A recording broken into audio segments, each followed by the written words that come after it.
Break के बाद आपका स्वागत। और अब तक हमने आधा ही डिस्टेंस कवर करा है और समय कम है, तो आप एक काम करते हैं, सारे एक्सपर्ट्स से रिक्वेस्ट कि आप अपने दोनों स्टॉक्स एक साथ हाईलाइट कर दें। मुदित, पहले चलिए आप बताइए दोनों स्टॉक्स जो बच्चों में आपके पहले दो स्टॉक्स थे EIL और इक्विटास, बाकी भी ई अक्षर के ही हैं क्या?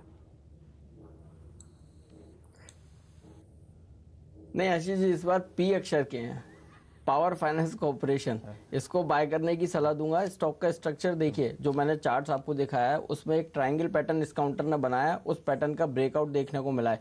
और लास्ट अगर हम देखेंगे तो फ्राइडे के सेशन में REC में अच्छा ब्रेकआउट देखने को मिला था। Most of the time REC PFC एक साथ ही मूव करते हैं, तो REC में मूवमेंट आ चुका है, मुझे लगता है PFC में आना बाकी है, इसलिए यहाँ पर PFC को बाय करके चलेंगे। 122 के टारगेट के लिए स्टॉप लॉस रहेगा 105 का।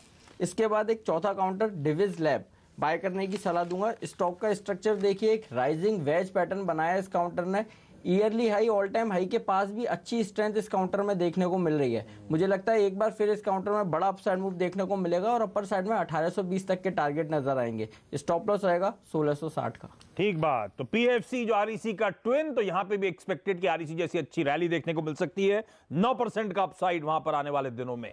और दिवीज लैबोरेटरीज लगातार फ्रेश हाइस की तरफ ये स्टॉक मूव करता हुआ आपको नजर आएगा। तो ये देखिए 12% के अपसाइड इन लेवल से भी अच्छी तेजी है, मोमेंटम शायद लाइकली है, कंटिन्यू रहेगा। गौरव, क्वेस्ट कॉर्प और फाइजर अगले दो स्टॉक्स। तीसरा स्टॉक जो है वो कोरोमंडल होगा, जहाँ पे अच्छे करेक्शन के बाद में स्टॉक ने एक ब्रेकआउट दी है।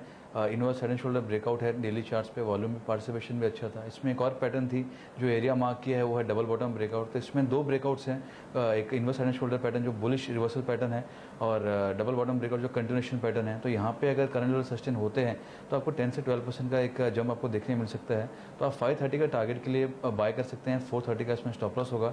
और हेक्सावेयर में सलाह दूंगा बाय करने की। इसमें भी एक अच्छा कंसोलिडेशन था, 300 से 335 के बीच में काफ़ी इसने समय तक कंसोलिडेट किया है, फिर एक ब्रेकआउट देखने मिला।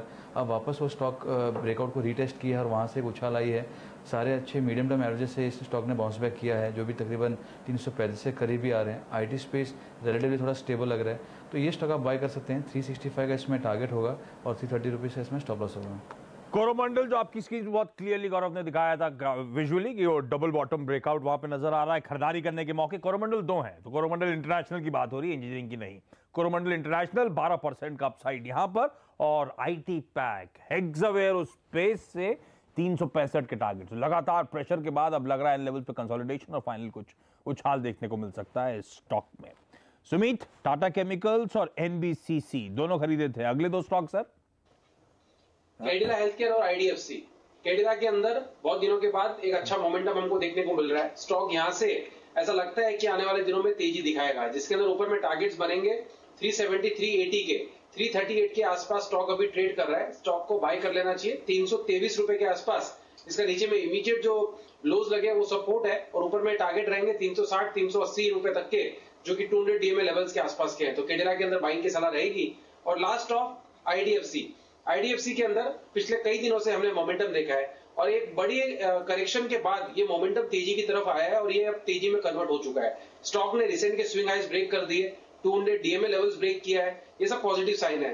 Downward sloping trend line break करी है, और स्टॉक के जो यहां से टारगेट्स बन रहे हैं वो ऊपर में इमीडिएटली 51 रुपए तक के बन रहे हैं। लॉन्गर टर्म टाइम होराइजन में ये और भी बड़े टारगेट्स दिखाएगा। 51 रुपए के टारगेट भी करीब ऑलमोस्ट 15 से 20% के टारगेट्स होंगे, तो स्टॉक को बाय करें। 44 रुपए के आसपास स्टॉक अभी ट्रेड कर रहा है। 1 रुपए का गिरावट मिले तो भी कोई दिक्कत नहीं है। 40 रुपए 50 पैसे, 40 रुपए 80 पैसे के आसपास इसका स्टॉप लॉस बनेगा 51 से 51 रुपए 50 पैसे के टारगेट्स के लिए। अरे वाह, आज समय इतना मिल गया है मुझे कि मैं आपके लिए रैप अप भी लेकर आऊं। थैंक यू सो मच आप सबके लिए। तो सुमित बगड़िया साहब ने कॉल दिए Tata chemical, NBCC, Cadila health और IDFC। तो IDFC फर्स्ट बैंक पहले चला था, अब IDFC में मोमेंटम और वाकई स्ट्रॉन्ग मोमेंटम की बात करी जा रही है। 17% का अपसाइड यहां पर। मुदित गोयल साहब के कॉल जो है उसमें EIL और इक्विटास खरीदारी करने के मौके। इसके अलावा PFC जो REC को फॉलो करता हुआ नजर आएगा, तेजी करें, और दिवीज लैब भी और मजबूती दिखा सकता है।